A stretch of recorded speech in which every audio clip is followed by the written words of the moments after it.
Ready to unlock some serious confidence. I am always up for that. Awesome. Well, today we're diving deep into Jay Shetty's YouTube video. Oh, yeah, I saw that one. Do this to be more confident. Yes, exactly that one. So You good. know me, practical advice, that's my jam. Well, you're going to love this one then. Yeah. Shetty really delivers. Obviously. He doesn't just throw out some affirmations and call it a day, you know? Right, right. It's about actual habits you can build to cultivate real confidence. Love that. From the inside out. So we're not just going to rehash the video. Really. We're going deeper. Why do these habits work? Exactly. How do they connect with each other? And the big question. The big question. How can our listeners actually use this stuff in their everyday lives? You got it. That's what we're all about. That's what we're here for. All right, so where does Shetty even start with all this? Well, right off the bat, he camples something a lot of us struggle with. Okay, lay it on me. Our past experiences. Ooh, deep. Yeah, and how they can totally shape our confidence levels today. Okay, so it's not just me. It's a real thing, this baggage we carried around. Oh, it's real. Okay, good to know I'm not alone there. But it's not about just ignoring it, you know? Yeah. Shetty's all about actively reframing those experiences. How do we do that? Well, he talks about this exercise. It's about identifying the gifts and the gaps from your upbringing. Okay, gifts and gaps. I know, right? Break that down for me. So think about it. Okay. Even if your upbringing wasn't perfect, Uh-huh. there were probably still good things, right? Yeah, for sure. Things that made you who you are. Right, maybe you learned to be independent. Yeah, exactly. Or resilient. Forceful. Exactly. Those are your gifts. Interesting. And recognizing them, really owning those strengths, that's huge for your self-worth. Okay, so we're shifting the focus then. Exactly. Instead of dwelling on what was missing, we're looking at what we gained from those experiences. Yes. That's a pretty powerful way to reframe things. I like that. Now, the gaps, those are the areas where you might feel like you missed out.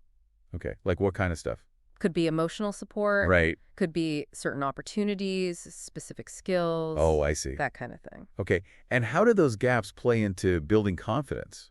Well, Shetty says we can actually use them as motivation. Oh, okay. Instead of letting them define us, you know? Yeah. We can use them to figure out where we want to grow, learn new things, create new experiences. So it's like turning that feeling of, I wish I had that, into I'm going to go get it. Exactly. It's way more empowering. I love that. Okay, but hold on. Before we get too far ahead of ourselves, Yeah. how do we even begin to figure out how our past is affecting our confidence today?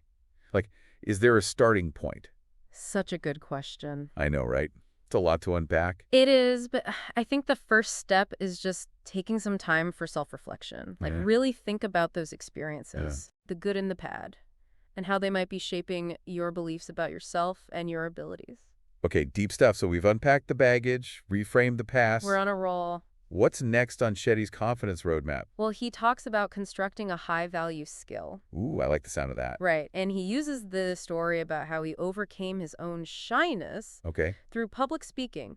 And what really resonated with me was that it's not about bragging. right. It's about the value of mastering something. Yes, it's that feeling of I did that, I learned that. Totally. It's such a confidence booster. It is, and it's not just about the end result either. It's the whole process, Okay, the challenges you overcome whilst you're building that skill right. that builds resilience, Makes sense. which is key for lasting confidence. Okay, so how do we put this into action? Shetty actually gives us a challenge. Oh, I love a good challenge. He wants us to dedicate our upcoming weekends to trying new things. Really? Exploring different skills. I'm in. Like a confidence treasure hunt, right? I love it. You never know what you might discover. Right, what hidden talents might emerge. And even if you don't find your one true passion right away, Yeah. just the process of trying, stepping outside your comfort zone, Right. that's where the magic happens. I'm feeling motivated already. And you know what's so cool?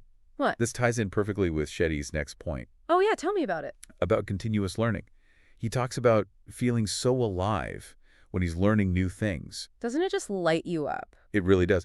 And it makes sense with building this high-value skill. Absolutely. Learning keeps our mind this sharp. It It keeps gives it- us new perspectives. For sure. And it helps us connect with other people. In such cool ways.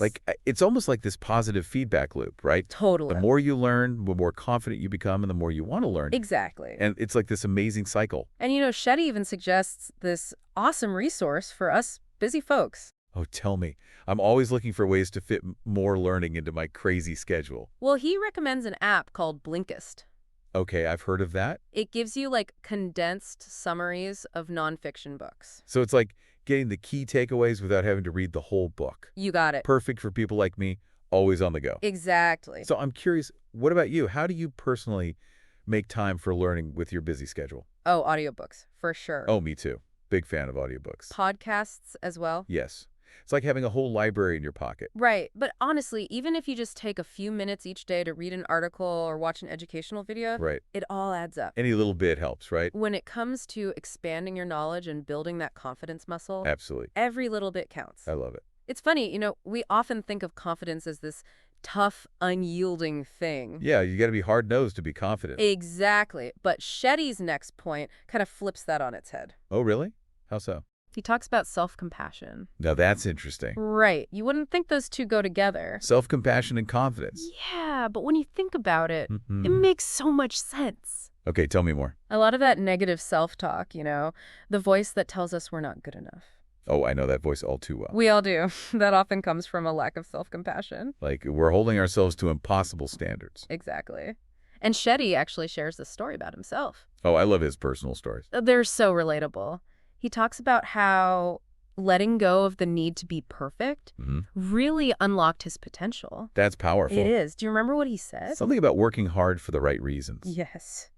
He said, and I might be paraphrasing a bit here, That's okay. that when we work hard for the right reasons, when we're driven by that genuine desire to learn and grow, Right.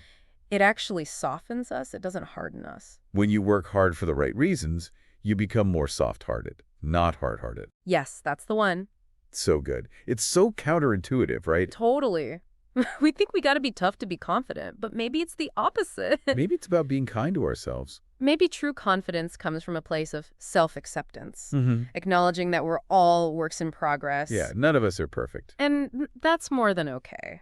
Okay, so how do we actually practice this self-compassion thing? That's the million-dollar question. Is it like giving ourselves pep talks in the mirror? It can be, but it can also be much simpler than that. Like what? Like just noticing when that negative self-talk creeps in Yeah. and choosing to respond with kindness, Okay. with understanding. So treating ourselves like we would treat a good friend who's struggling. Exactly. We would never tell a friend, you messed up, you're a failure. No, of course We'd not. offer support and encouragement, Right. so why not do the same for ourselves? That's a great point. And it actually works, right? It does. There's research that shows self-compassion is linked to greater resilience, better emotional well-being, And wait for it. more confidence.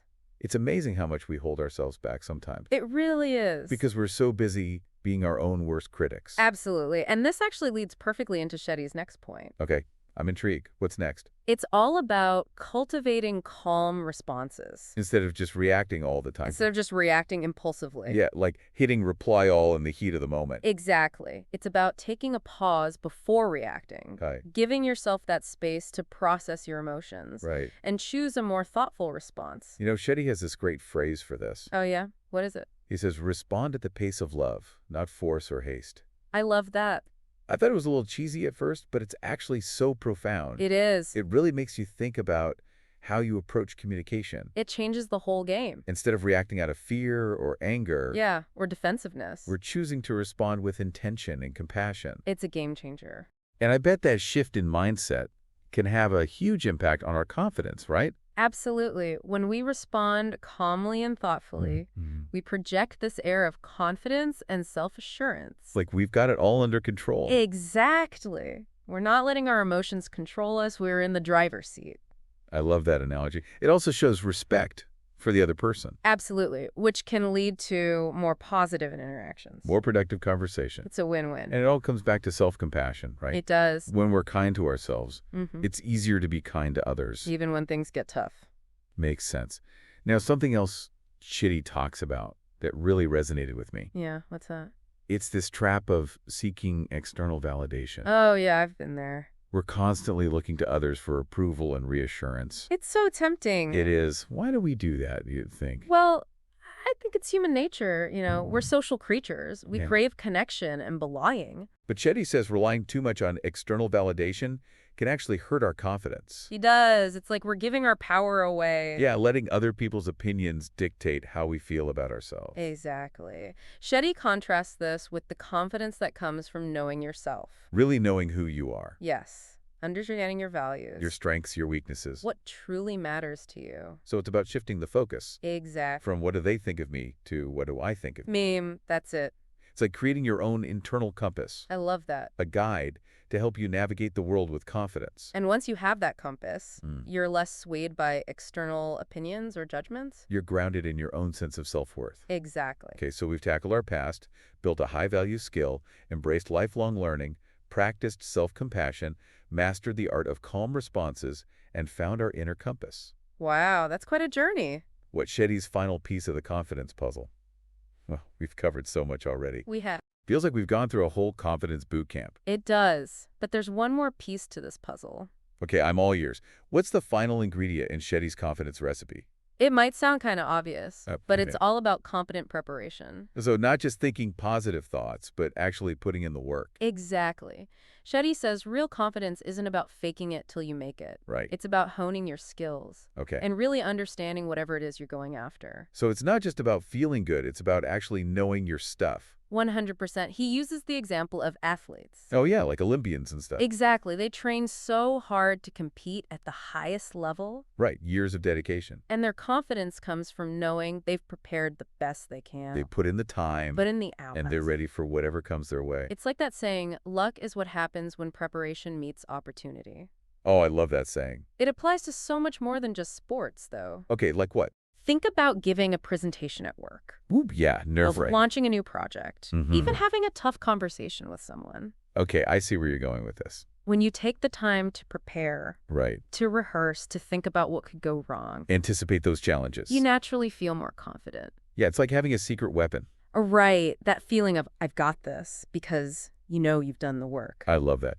But how does this all tie back to everything else we've talked about? Oh, that's a great question. Like, how does preparation connect with, say, self-compassion or understanding our past experiences? Well, I think competent preparation actually builds on all those other habits. Really? Yeah, for example, knowing how your past has shaped you can help you figure out where you need to focus your preparation. Oh, okay. So like if, you tend to get nervous in social situations, Yeah, you might spend extra time practicing your conversation skills. exactly. Or role-playing different scenarios. So you're ready for anything, And self-compassion comes in when you make mistakes. which we all do. It's about being kind to yourself, Right. learning from those setbacks, and using them to keep getting better. It's amazing how it's all connected. It is, like all these habits work together to Yeah. create this foundation of unshakable confidence. So for our listeners out there, Yeah. what's the big takeaway from all of this, from Shetty's wisdom? I think Shetty leaves us with a really powerful question. Oh, I love a good thought-provoking question. He asks, how might cultivating these habits not only boost your own confidence, but also create this ripple effect of compassion and understanding? That's beautiful, right? It's a reminder that confidence isn't just about us. It's about how we show up for others, too. It's about creating a world where everyone feels seen, heard, and valued. So well said. And if you want to dive deeper into all of this, definitely check out Jay Shetty's full YouTube video, Do This to Be More Confident, It's so good. packed with even more insights and inspiration. And remember, confidence is a journey, not a destination. It's something we work on over time Exactly. with the effort and intent. So be patient with yourself. Enjoy the process. Keep learning and growing. Awesome advice. And that's a wrap for today's deep dive. Until next time, We'll see you back here soon for more fascinating conversations. sounds good. Take care, everyone.